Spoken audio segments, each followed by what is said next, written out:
It's a story we brought you earlier in the show about a grandmother's nightmare trip to the hospital. Philomena Zita was rushed to Mississauga Trillium on Wednesday morning after suffering a stroke.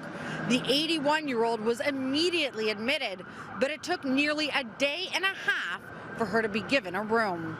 It's something Ontarians are always complaining about, the wait times at ERs. And when you have a heart attack, a stroke, or a major injury, minutes and even seconds can make a difference.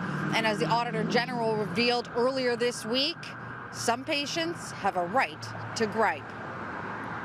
It's the exception, the 1 in 10 that has the most severe illness that we're seeing where the hospitals aren't meeting their own targets of servicing those people fast enough.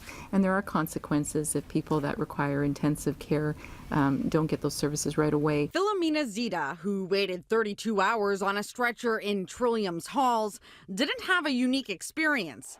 The AG completed detailed audits of 3 hospitals, and Trillium was one of them.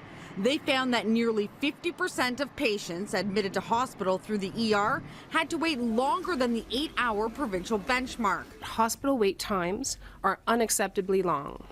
If you need intensive care, you might be admitted, but once you're in the door, you're waiting and waiting before you get the care you need. And according to the Ministry of Health and Long-Term Care, Trillium, and in particular its Queensway site, is one of the worst in the region when it comes to ER wait times.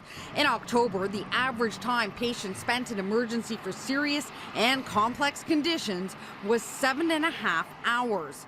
Patients waited longer only at Toronto General and Sunnybrook, at about 7 hours and 42 minutes. And while you don't have much of a choice in life or death situations, Scarborough Hospital's General and Birchmount locations get people out the door or in a bed in about 5 hours and 20 minutes on average.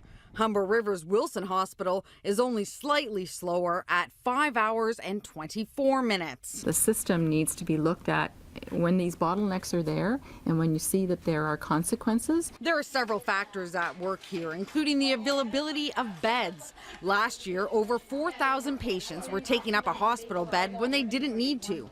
They were waiting for a long-term care home bed or home care to become available. Now, these beds are called alternative levels of care, and the Auditor General estimates this cost taxpayers $376 million more last year.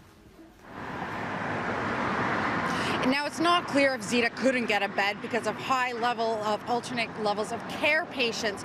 But last year, Trillium Health Group had an average over 10% of their patients didn't even need to be in the hospital.